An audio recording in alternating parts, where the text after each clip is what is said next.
किसी ने पूछा कि तेरा घर बार कितना है, और किसी ने पूछा कि तेरा जलवा जलाल कितना है, मगर एक किसी ने नहीं कहा कि तेरा प्रभु से प्यार कितना है। बोलिए सच्चिदानंद भगवान की। भक्तों, अभी तक आपने मेरे द्वारा कही हुई कई एक कथा प्रसंगों को सुना है।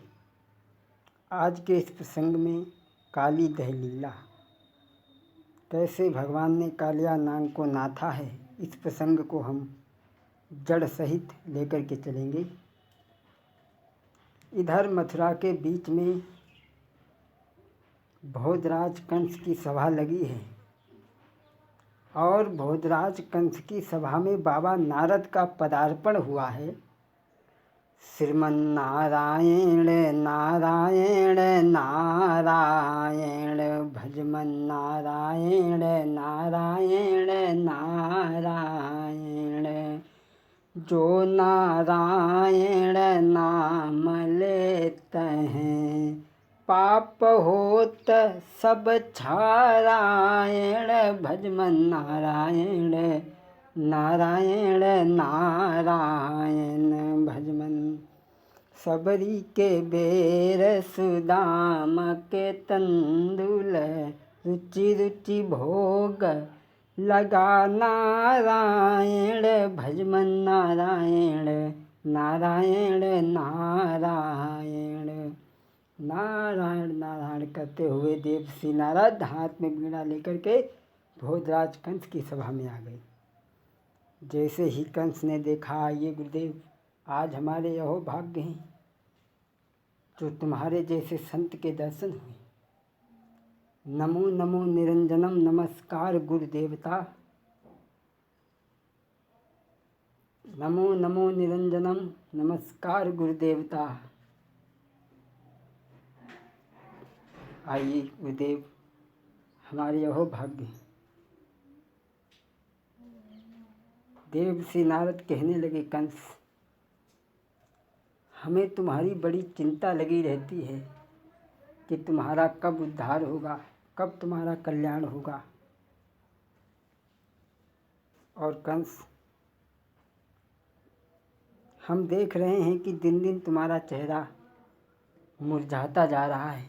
क्या बात है? पहले जब कभी हम आते थे तो तुम्हारा चेहरा फूलों की तरह से खिलता था, लेकिन अब गाल बिल्कुल टमाटर की तरह बैठ गए। क्या बात है? कोई बीमारी है? ओ कंसराज, दिन दिन तेरी क्यों दशा बिगड़ती जाती है, और दिन है बसंत के खिलने के पर कली सुकड़ती जाती है। क्या बात है? अरे अंदर से कोई, अरे चिंता है काऊ दुश्मन की, तो धावा बोली हराई डालो, और भीतर ते कोई रोग बनो तो काऊ बेद पे दवा कराई डालो। अरे भीतर ते कोई रोग बनो तो गुरुजी पे दवा कराई डालो, और शंका है गर दुश्मन की बाई, धावा बोली हराई डालो। क्या बात है? कंस कहने लगा, बाबा केवल एक ही बात है। आपने एक वृंदावन में नंद नाम का अहीर रहता है। हाँ, उसके 2 लड़के हैं, कृष्ण और बलराम। उन दोनों ने हमारा जीना हराम कर दिया है। और मैंने अगासुर को भेजा, बकासुर को भेजा, पूतना को भेजा, लेकिन कोई भी कमबख्त दोबारा लौट करके नहीं आया।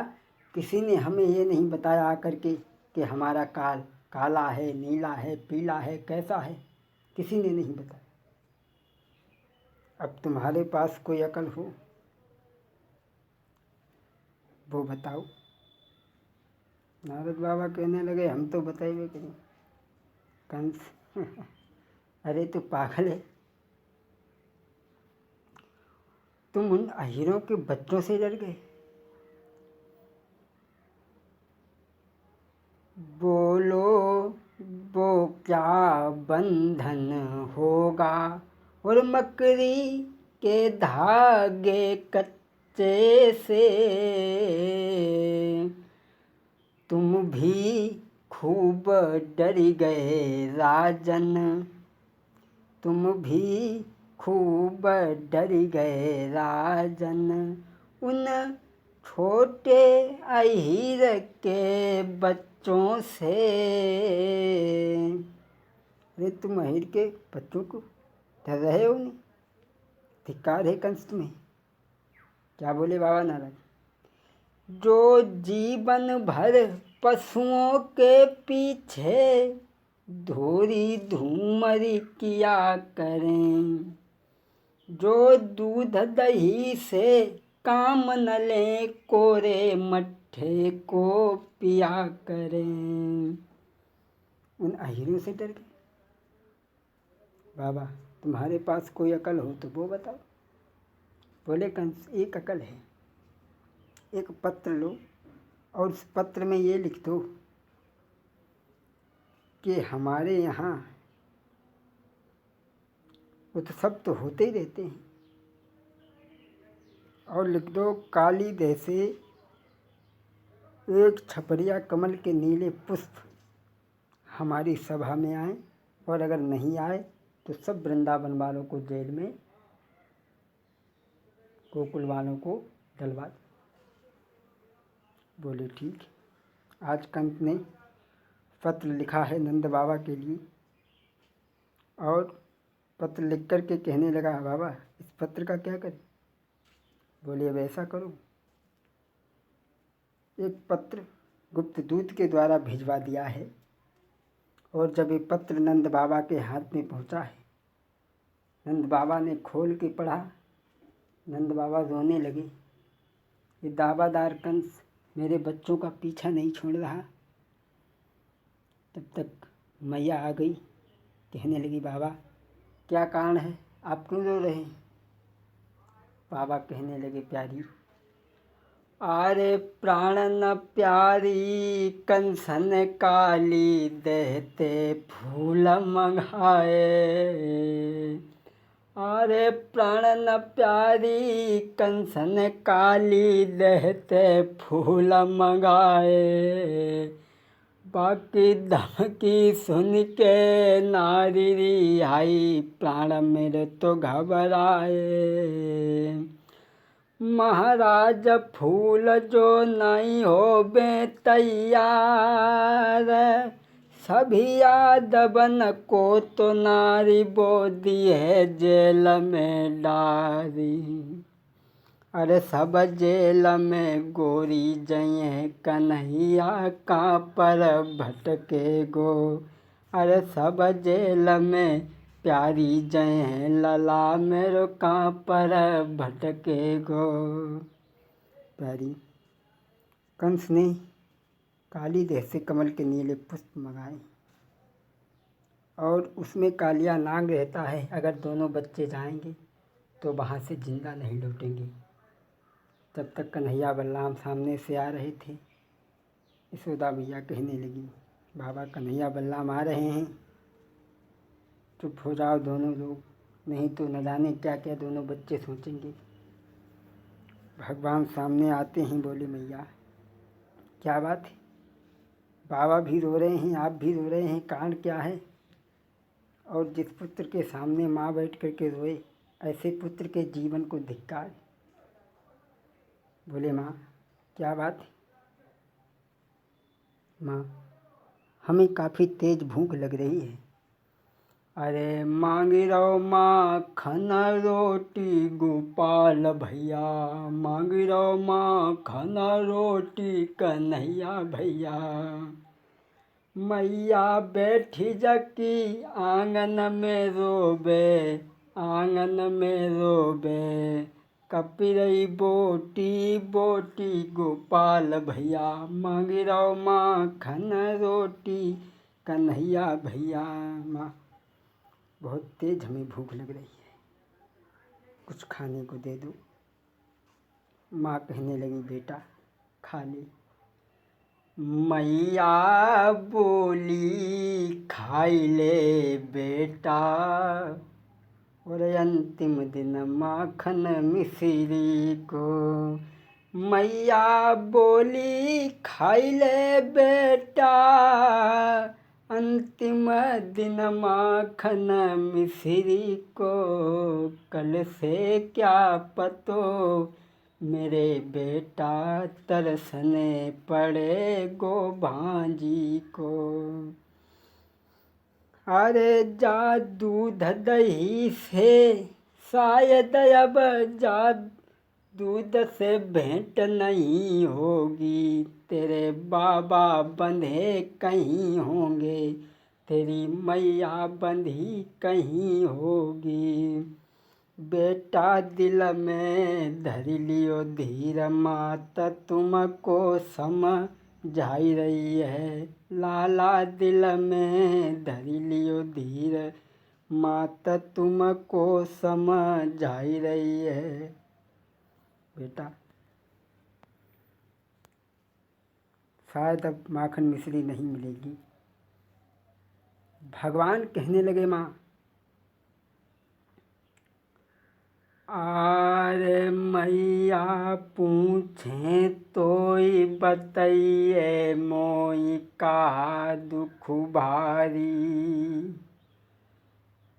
का बुरे बोली गो मामा रे के दे दई मैया गारी।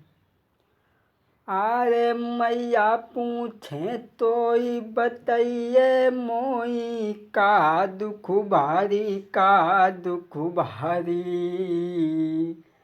का बुरे बोली गो मामा रे के दे दई मैया गारी। माँ बता दी। अरे आँखी उठाई हो रे गुंडा ने, बाकी दो अखियाँ लिए निकारी।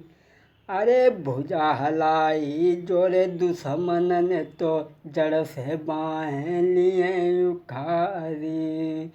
अब क्रोध हुआई गो गिरधारी को, चलती डगर बंद हुई जाए। धरती हिल गई अंबर हिल गो, नीचे से गए घबराए। क्या बात है माँ, बोल तू हमें उसका नाम बता। अरे तेरी आज्ञा अगर हो मैया, तो ब्रह्मांड को अब हिलाई डारे। कहो सूरज चांद को निगल जाई, हमको खाक मिलाई डारे। कहो दोनों तीनों लोगों को उलटी पुलटी, जल थल में एक दिखाऊं मैं। कहूँ बांध दूँ अभी ब्रह्मांड, सातों सिर अभी बंधाऊँ मैं। कहो रोक दूँ हवा की चाली, अभी सातों सिर बंधाऊँ मैं। बता दे माँ, ऐसी कौन सी वो मुसीबत टूटने वाली है जिससे हमारी माखन मिश्री छूट जाएगी। मैया बोली बेटा ये बात हमसे मत पूछो, ये बात अपने बाबा से पूछो। कन्हैया बलराम बाबा के पास में जाते हैं, बाबा से पूछते हैं। बाबा ने कहा बेटा कल से तुम लोग गैया लेकर के काली दह पर नहीं जाओगी। बोले ठीक है। इधर में भगवान अपने प्रिय सखा दामा से मिलते हैं।